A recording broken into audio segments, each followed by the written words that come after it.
Radio Publique Africaine.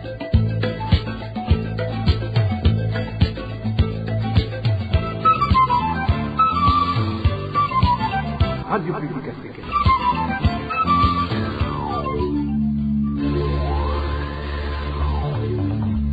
Ni umwanya w'amakuru mu Kirundi. Mukaba muyashyikirizwa na Emmanuel Nyongeko. Ndabaramukije bakunze mwese ba radio RPA hejuru y'abanyagihugu turi ku munsi wa mbere igenekerezo rya 15 Kigarama mwaka 2025 kaze mukurikire amakuru mu Kirundi twabateguriye ashimikiye ku ngingo nkuru zikurikira.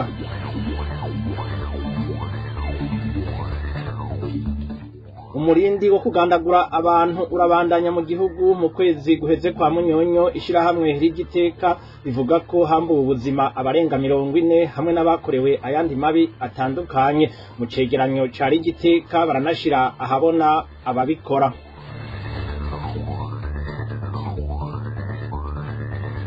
Abanyagihugu hafi 2500 bakomoka mu gihugu kibanyi ca Kongo y'intwaro rusangi bari mu buzima butoroshe aho begeranirijwe ku kibuga c'umupira w'amaguru mu gisagara ca Rumonge kuva bashika muri ico kibanza nta numwe arabagarukirako. Turababwira n'ibijanye no gutwara abantu n'ibintu bitera vyunyuka kuva hugawe umupaka uhuza Burundi n'igihugu ca Republika y'intwaro rusangi ya Kongo. Nariko nca ku mayange mu kanya ni nkuri mwimwe ukwayo.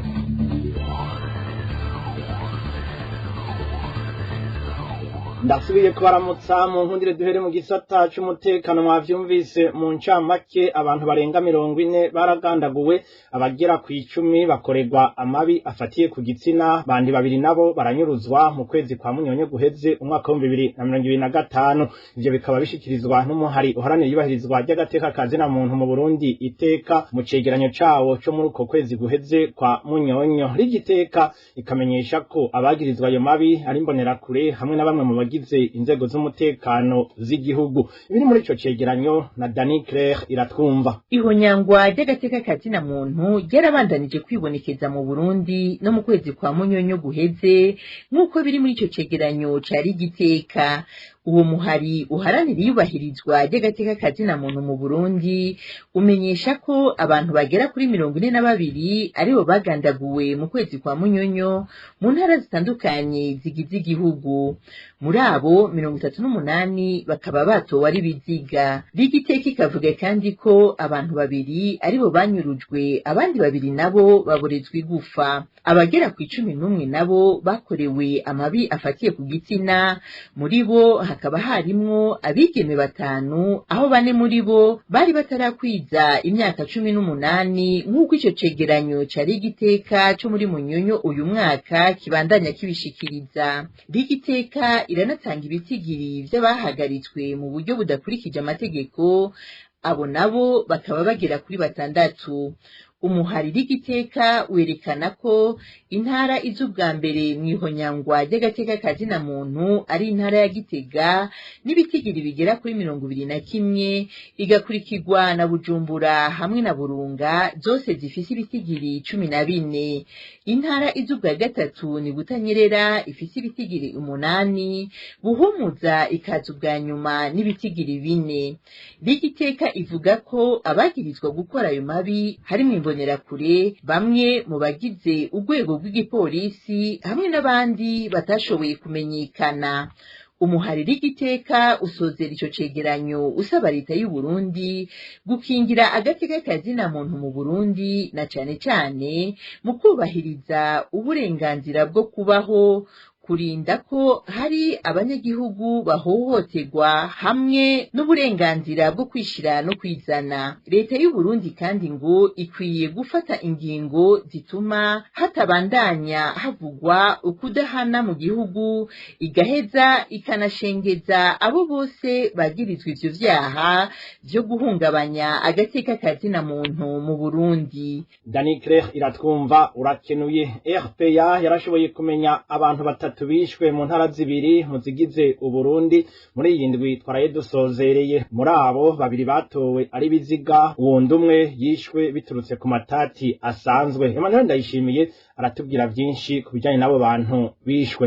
mu ntara ya Butanyerera hishwe abantu babiri muri indwi twaraye dusozereye. Uwa mbere n'umugabo yatowe ikiziga ku mutumba Rusogoti muri zone na komine Ngozi kuwa kabiri uheze. Amakuru ava mu gisagara ca Ngozi avuga ko ikiziga cari kimaze kononekara ku buryo vyari bigoye kumumenya. Abajeje intwaro n'umutekano muri komine Ngozi bakaba baciye batanga itegeko ryo kugihambisha. Uwa kabiri yishwe mu ntara ya Butanyerera yitwa Bucumi Leonidas, yishwe na mugenzi we bagwanye biturutse ku gutumvikana ingene yo mwishura amafaranga 300 yari yaje gushariza umuriro kuri telefone ahitwa ku Mbaragasa ni ku mutumba Ruhande zone Nyabihogo muri komine Kayanza kwa kabiri uheze. Wagirizwa icaha ari mu minwe y'igipolisi mu gisagara ca Kayanza. Wa gatatu uruganda rwa RPA rwashoboye kumenya ko yishwe muri indwi twaraye turangije nuwo mu ntara ya Gitega. Nikiziga c'umugabo catowe mu ruzi mu Barazi ku mutumba Biganda zone na komine Muramvya kuwa gatatu uheze. Naho bivugwa ko yoba yatwawe n'uruzi, bamwe mu banyagihugu bamenyesheje ko atamvura yaheruka kugwa yotuma uruzi rwuzura, bakabona ko yoba yarishwe acaja gutabwa muri ico kibanza. Emmanuel Ndayishimiye. Tubandanirize mu gisata c'impunzi. Impunzi zababa 2500 z'abakongomani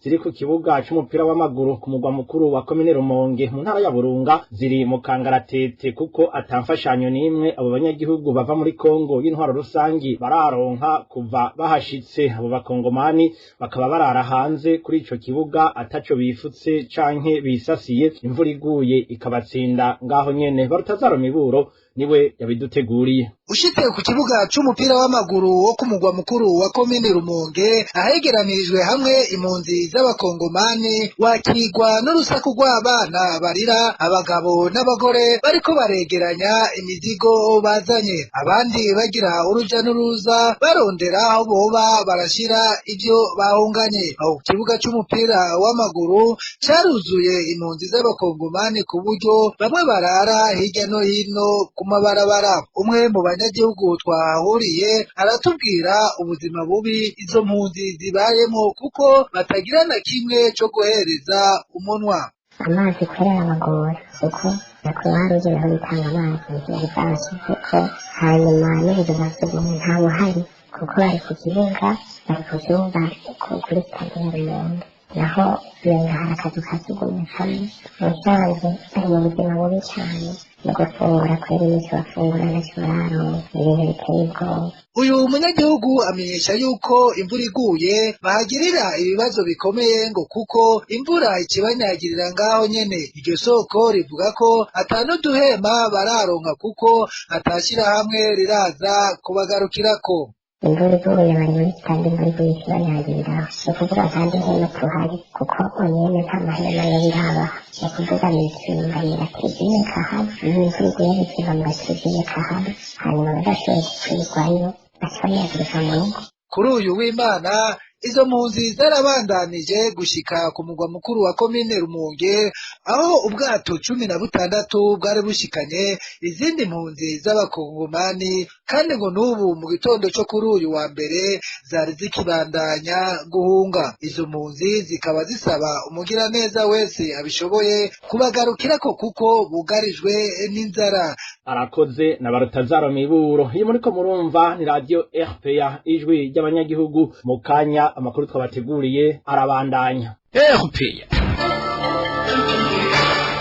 mu bijanye no gutwara abantu n'ibintu kuva umupaka uhuza igihugu ca Republika y'Intwaro Rusangi ya Kongo hamwe no Burundi wugawe, ingaruka kubunguruza abantu n'ibintu bakorera mu gisagara ca Bujumbura zatanguye kwibonekeza. Bamwe mu baganiriye na RPA bamenyesha ko bitanguye kubagora kuronka igitoro, mbere no kuri magendo kikaba caciye kiduga cane. Ni inkuru twateguriwe na Eric Niyonzima. Ingaruka zo kugara umupaka uhuza igihugu c'u Burundi hamwe na Republika y'Intwaro Rusangi ya Kongo ziko ziribonekeza mu basanzwe bakora akazi ko kunguruza abantu bakorera mu gisagara ca Bujumbura. Bamwe mu twaganiriye batubwiriye ko kuva umupaka wugaye batorohewe kuko igitoro cabuze mu Burundi bari baramenyereye guca baja kunywesha mu gisagara ca Uvira baciye ku mupaka wa Gatumba. Yoroshe kabisa, ubona twaza kurondera kurondera gatoro, urabona ntibiriko byoroha, nta harugaye mu majambo make, ubwo buzima nyene babucoroha no ngaha nyene itoro n'ukuri ntivyoroshe nta kihari mu majambo make. Usibye ko umupaka wafasha abo bunguruza abantu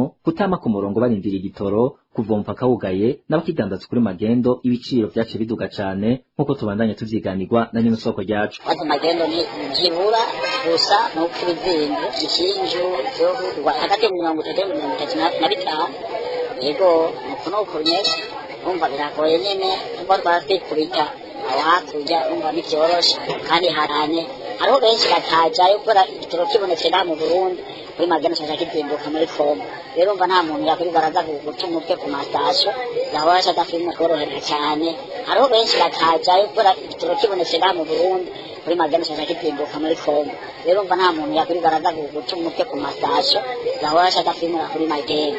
Narigero bibaye biko byegereza no misi mikuru urumva byo kwiyunguruza turabona ko bitazora byoroshe kabisa. Abo bunguruza abantu bakabona ko ari nkamwe leta itofata ingingo zibereye bagiye guhura n'ingaruka zikomeye mu gihe ako kazi ariko kari kabatunze kakatunga n'imiryango yabo. Icikagurika ry'umuyaga nkuba mu makaritie amwamwe y'igisagara ca Bujumbura riracibonekeza buke buke. Inyuma yaho umuyobozi mukuru w'ishirahamwe Regideso amenyeshereje ko ritazongera kwibonekeza gushika ubu naho haraho umuyaga nkuba ucika. Abanyagihugu bamwe bamwe bavuga ko hariho akarusho naho bataravyizera cane. Waritere kwizera mwidonido. Umuyaga nkuba urakwiye. Hanyuma kuvyerekeye icikagurika tubona muri no misi ni ikigabari kijanye n'ubuhinga. Ubu uko gucikagurika kuhari ni ibikorwa twokwita mu gifaransa optimisation, no guhuza amaparametre yazananye n'ivyuma bishaka bijya gituro n'ivyo twabisanzwe dufise kimwe. Twiteze neza yuko nk'inyuma y'indwi 3 zabaye nyinshi ivyo tuza twabihejeje. Iminduka bene igihugu bazobona nuko bazoronka umuyaga nkuba uri stable, umuyaga nkuba utacikagurika. Kijya gituro twavuye ko ni gituro kinini.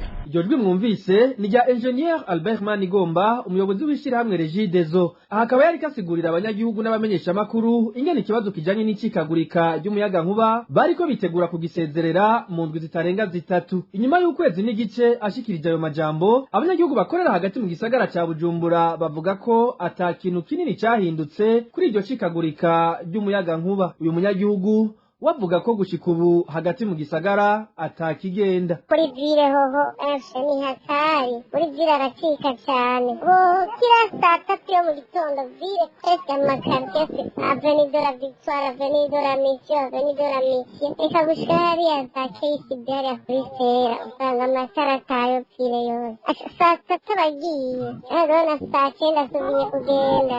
Aya vile hoho bisigara urujuju. Ubu mu makartier vyofuma arasha gucika nka saa 2 saa 3 14 akagaruka cyangwa agacika mu ijoro nka 18 akagaruka nka 22. Ariko naho biruko mu makartier nka Nyakabiga, Bwiza n'ahandi abanyagihugu baremeza ko hari hagahengwe kuko ubu naho umuyaga nkubucika ritarenga utagarutse. Oyibura hari kweshi agahura uneka aho cika cyose gasigaruka oyirahari kweshi gusa bacika rimwe mugabo kandi akanya gatoya. Abanyagihugu bagasaba ishirahamwe Regideso gukemura ico kibazo c'icikagurika ry'umuyaga nkuba burundu na cane cane hagati mu gisagara ca Bujumbura kugira bashobore kurangura imirimo yabo itandukanye vyoroshe. Waritere kwizera urakoze. Tugumaho ku mugwa mukuru w'ubutunzi ariko tuvuga ibijanye n'amazi. Metero kibe 60 z'amazi meza yiyongera kuyahahora niyo agiye kuzaratangwa ku munsi mu gisagara ca Bujumbura n'ikigo gishasha gitunganya amazi biciye mu mugambi wo gushikiriza amazi meza n'isukura payepa uheruka kwemezwa n'umugwi w'Banki y'Isi yose kugira hanagurwe itangwa ry'amazi meza n'isukura mu gihugu. Tubibaza Dinye Karondo. Nkuko tubisanga mu itangazo Banki y'Isi yasohoye kuri uyu wa mbere, nyuma y'imyaka irenga 15 umugwi w'Banki y'Isi uragarutse gukorera mu gisata kiraba ijanye n'amazi. Uyo mugambi ugizwe n'imfashanyo y'imiliyoni 80 z'amafaranga y'Abanyamerika uzoshobora gutanga amaritiro imiliyoni 60 z'amazi meza ku munsi. Uyo mugambi uje ritangwa ry'amazi meza n'isukura payepa mu mfunyafunyo uheruka kwemezwa uzotuma abantu 1615 mu gihugu cyose baronka amazi meza. Muri bo 1700 90 baba mu gisagara ca Bujumbura bazoronka amazi asukuye abashikira mu mihana yabo. Uwo mugambi uzofasha kandi mu bikorwa by'isukura aho uzoshikira abantu bangana 55 baba mu bice byo hagati mu gihugu, bizotuma indwara zifatira ku isuku rike zigabanuka, gutyo hongera tuzi imbere bijanye n'amagara meza y'abanyagihugu. Iryo garuka rya banki y'isi yose rije mu gihe Uburundi bubandanya guhura n'ibibazo bijanye n'ibura ry'amazi meza hamwe n'isukura cyane cyane mu gihugu hagati, aho bayaronswa nabi, hakiyongera ko n'ingorane ziterwa n'ihindagurika ry'ibihe ribangamiye inyubako zihari zisanzwe nazo nyene zigoyagoya. Uyo mugambi kandi uzofasha mu kunagura ibikorwa by'ishirahamwe Regideso mu kugabanya amazi ameneka agapfa ubusa no gushigikira abigenga barangura imirimo yabo mu mihingo yo hagati mu gihugu. Mu gusozera iryo tangazo bamenyesha ko uyo mugambi ari umushiga ukomeye uzofasha mu guteza imbere ibijanye n'amagara meza, isukura, ukuronswa amazi meza, bifatanye byose biza imbere mu gukingira indwara ziva ku isuku rike. Mu bijanye n'imico n'akaranga, akaranga ni kimwe mu bintu bihambaye vyerekana umutima wo gukunda igihugu, nayo abantu bafatanye mu nda bashika ku vyo bipfuza vyose. Ivyo bishikirizwa n'ugwaruka hamwe n'inararibonye bitavye ibirori vyo guhimbaza umunsi mukuru w'umuganuro kuri uno w'Imana. Ibirori vyatunganijwe n'abarundi bahungiye mu gihugu kibanyi c'u Rwanda. Inkuru ya Janvier Ninahazwe.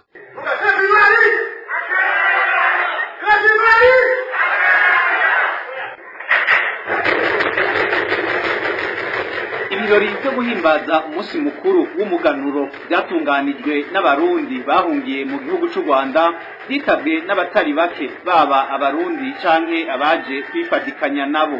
Iruhande yo gusangira ibinyobwa n'ibiribwa byamye biranga Uburundi aho hambere, ivyo birori vyaremeshejwe kandi n'ugwaruka mu mbyino hamwe n'intambo by'akaranga k'Uburundi. Umwe muri ubwo gwaruka avuga ko yashimishijwe no kubona ubumwe no gufatana mu nda byamye biranga basokuru bitigera bizimangana mu Barundi, ngo ni kubera aho umuntu aherereye kandi ko abafatanye mu nda atakibananira. Icyo nabonye nuko nabonye abarundi bagifise ubumwe naho bari mu buhungiro, ariko bwa bumwe bw'abarundi baracabugende. Uyu muganuro washoboye guhuza abatari bake bavuye hirya no hino mu ntara zitandukanye. Nka jewe ikintu nakuyemwo nuko nabonye naho twari twarihevye muri ibihe turimwo yuko gusubira hamwe, gusubira mu gihugu cacu bishoboka iyo umuntu amaze guhura n'uwo bataherukana bahujwe n'ikintu kimwe, ni ukuvuga yuko byose bishoboka. Eka no mu bahumure b'inararibonye niko kuko. Muganga Alphonse Rugambarara nawe nyene amenyesha ko bihimbaye kubona akaranga k'Uburundi karashinze imizi mu mitima y'ugwaruka. Icyo novuga ko twungutse nuko abakiri bato bateguye twabonye bamaze gutahura neza ko akaranga ari ikintu gikomeye rwose, ko batoshobora kwikura Uburundi muri mu mutima wabo, kandi ko bakwiye kuguma bibuka igihugu cyabo bakabicisha rero mu mico kama. Mwabonye ingene batamba neza, ingene bavuza ingoma neza, ingene biyereka neza, eka intambo zose tuzi mu Burundi, muyebe abakobwa nabo nyene batweretse ibyo bazi, ubona yuko abana bagifise Uburundi mu mutima wabo. Ibirori byo guhimbaza umunsi mukuru w'umuganuro bikaba byabereye mu nyubako z'ikigo Maison Shalom i Kigali mu Rwanda kuri uyu w'Imana uheze. Bikaba byatangujwe n'umurisho w'ingoma igihe cy'isaha 5:30 z'umutaga. Janvier Ninahazwe. Tuje mu by'inkino imbere yo guhana agahindukira kwigenekerezo rya 21 kuno kwezi kwa Kigarama hazotangura ihiganwa ry'umupira w'amaguru muri Afrika rihuza ibihugu Coupe d'Afrique des Nations mu kinyamazuru. Ibihugu 24 biri mu matsinda 6 nivyo bizohiganwa gushika kwigenekerezo rya 18 ukwezi kwa mbere umwaka wa 2027, umunsi w'urukino rwa nyuma rwa kane ya 35. Kuva kuri no wa mbere tugiye gutangura kubashikiriza ku munsi kahise k'ivyo bihugu uko ari 24. Kuri uno munsi tugaruka ku itsinda A rigizwe na Maroc, Comores, Zambia na Mali. Inkuru twateguriwe na Desire Hatungimana. Muri iryo tsinda rya mbere reka duhere ku gihugu ca Maroc bita Les Lions de l'Atlas, ari naco cakiriye iryo higanwa. Maroc ni igihugu muri kino gihe cifashe neza cyane umuntu afatiye ku bakinyi bacu bakwiye isi mu migwi ikomakomeye. aho twovuga nka Ashraf Hakimi wa Paris Saint-Germain naho kugeza ubu bitgoye cyane kwizera ko azokina bivanye n'imvune yiwe itarakira. Brahim Diaz wa Real Madrid, Mazraoui wa Manchester United, tutibagiye umunyegori wabo rurangiranwa Yassine Bounou n'abandi. Uwo mugwi washitse mu gice cya kabiri gishiri ca nyuma mu gikombe c'isi giheruka uri mu yihabwa amahirwe yo gutwara ico gikombe. Mu gikombe ca Afrika giheruka abakinyi ba Walid Regragui bitwaye nabi kuko basezerewe bari mu gice c'8 gishiri ca nyuma. Maroc iheruka gutwara ico gikombe haraheze imyaka 50 hari muri Ethiopia mu mwaka w'1976. Mali Vitalezek ni igihugu gikomeye umupira w'amaguru muri Afrika ariko kitaratwara igikombe ca Afrika. Ni igihugu gifise abakinyi cahamagaye nka bose bakina mu migwi y'Iburayi na cane cane mu gihugu c'Ubufaransa, kiretse umunyegori wabo Djigui Diarra abice bigacika mu mugwi wa Young Africans muri Tanzania. Abandi bo kwitega muri ico gihugu ni nka Yves Bissouma wa Tottenham na Mamadou Sangare wa Lens iri mu kibanza ca mbere mu Bufaransa. Mali naho idahabwa amahirwe yo gutwara igikombe iri mu zishobora kurengana muri no tsinda. Igihugu ca gatatu ca rino tsinda ni Zambia bitare Chipolopolo. Ni igihugu gikinisha abakinyi ahanini bakini wabo no muri Afrika y'Epfo, kikagira bamwe mu bakinyi bakina mu mahiganwa y'Iburayi ariko mu migwi idahambaye cane. Ico gihugu ca Zambia gifise igikombe ca Afrika kimwe cyo mu mwaka 2012 aho catsinze Cote d'Ivoire ya Didier Drogba kuri penalty 8-7. Ico gihugu uno musi ntikiri mu bihabwa amahirwe yo gutwara igikombe. Igihugu ca kane ca rino tsinda ni Komoro bita Les Coelancantes. Komoro ni zinga riri mw'ibahari Indiana ryemerewe na CAF mu mwaka w'2000, yinjira muri FIFA mu mwaka 2005, gutyo ritangura gukina inkino mpuzamakungu zemewe. Abakinyi ba Komoro benshi bakina mu bicaro vyo hasi mu gihugu c'Ubufaransa. Iryo zinga ryahoze rikukira. Bitabiriye ubwa mbere igikombe ca Afrika mu 2021, ubu ukaba ari ubwa kabiri bagiye kwitabira iryo higanwa. Kiri mu bihugu bidahabwa amahirwe yo gutwara igikombe. Mwamenya ko igikombe ca Afrika mu mupira w'amaguru catangwe mu mwaka w'1957 muri Sudani, citabirwa n'ibihugu bitatu ari byo Misiri, Sudani na Ethiopia. Ica kane cari Afrika y'Epfo ikugwa muri iryo higanwa kubera politike y'ivangura gitwagwa na Misiri. Misiri kugeza ubu ifise ibikombe vyinshi bishika 7. Cote d'Ivoire nayo ikaba ari cyo gihugu kibitse igikombe giheruka. Nuko rero nshuti namwe bakunzi ba RPA ni hano kuyavugwa mu nkino duciye dusozerera amakuru yo kuri 15 Kigarama umwaka wa 2025. Mwakenuye mwebwe mwariko murayumviriza, bakoze kandi nabitanze kugira ashobore kuboneka hamwe n'abahinga b'ivyuma batumye amajwi abashikira ata nkomanzi. Emmanuel Nyunge ko mwari kumwe kuri mikro, ndabikebanuye ndabipfuriza amahoro n'umugisha bitangwa n'uhoraho, muroranirwe mu banyu no mu byanyu.